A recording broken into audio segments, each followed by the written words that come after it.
जय मसीह की। आज मैं वचन पढ़ के सुनाने वाली हूँ, जो बाइबल खोलने से पहले ये वचन बोला जाए। हे परमेश्वर, मैं आपका बाइबल पढ़ने के आगे बढ़ी, आप मुझे आशीष से भर देना पड़े।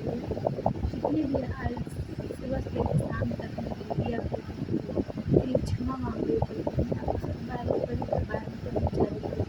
इसके लिए मुझे आशीष से भर देना पड़े। धन्यवाद। हालेलुया।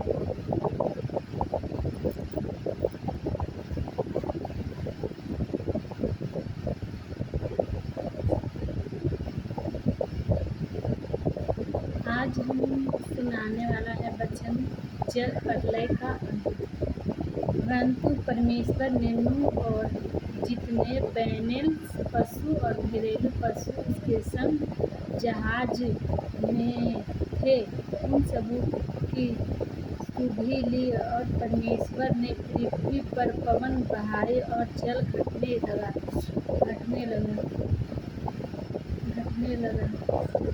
और गहरी समुद्र में सोते और आकाश के झरोखे बंद हो गए, और उससे जो वर्षा होती थी वह भी रुक गई। और 150 दिन का पश्चात जल पृथ्वी पर से लगातार घटने लगा। 7वें महीने के 17वें दिन में जहाज अरारात नामक पहाड़ पर टिक गया, और जल 10वें महीने तक घटता चला गया, और 10वें महीने के पहले दिन ही पहाड़ों की चोटियाँ दिखाई दी। ऐसा हुआ कि 40 दिन के पश्चात नूह ने अपने बनाए हुए जहाज की खिड़की को खोलकर एक कौवा उड़ा दिया। जब तक जल पृथ्वी पर से सूखी न गया तब तक कौवा इधर उधर फिरता रहा। और फिर उसने पास से एक कबूतरी को भी उड़ा दिया कि देखे कि जल भूमि पर तो घट गया है कि नहीं। उस जल भूमि पर से घट गया कि नहीं, उससे कबूतरी को अपने पैर टेकने के लिए कोई भी आधार ना मिला, तो वह उसको पास जहाज में लौट न आई, क्योंकि सारी पृथ्वी के ऊपर से ही जल की ही जल छाया था। तब उसने हाथ बढ़ाकर उसे अपने पास जहाज में ले लिया। तब और 7 दिन तक ठहरकर उसने उसी कबूतरी को जहाज में से फिर उड़ा दिया। और कबूतरी को सांझ के समय पास गया, और तो यह देखा कि उसकी चोंच भी जैतून का एक नया पत्ता है।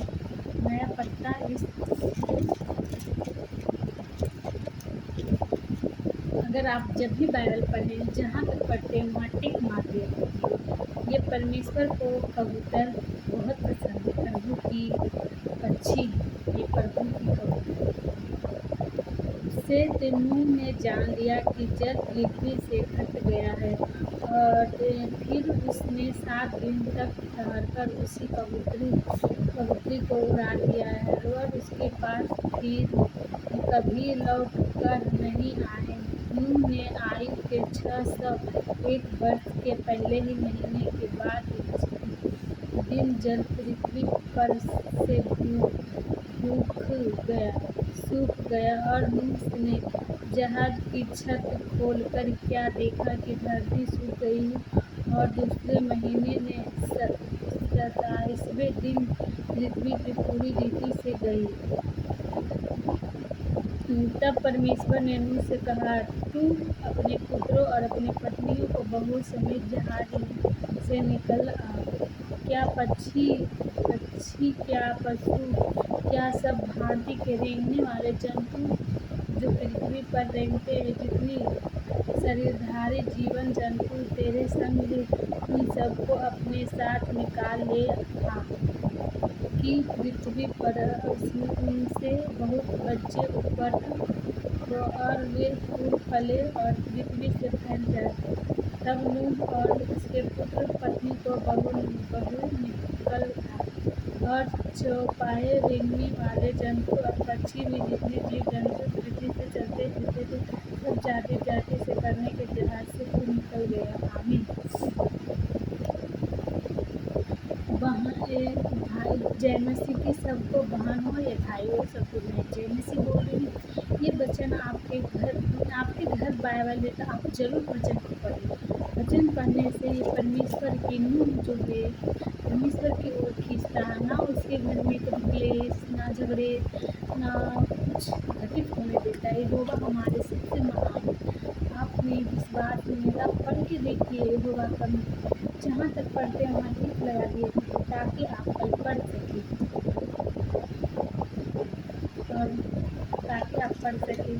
सबको जय मसीह की आज इतना ही सबको, और मैं यही कहूँगी आके सब भाई बहन इसको देखे पढ़े, इसको पढ़ने नहीं आते सुनको ही परमेश्वर की उपस्थिति कर सकते हैं। आप संडे को लाइव देखेंगे, चर्च जाइए, हम तो लाइव देख लेते हैं घर बैठे, छोटे बच्चे हैं मेरा, इसलिए परमेश्वर की आराधना में तो घर बैठे ही कर लेती हूँ। आप मेरे जैसे बहुत लोग होंगे जो संडे को नहीं चर्च जाया करते होंगे, तो परमेश्वर का आराधना घर पे बैठे कर सकते हैं। प्रभु की जिसके मन में श्रद्धा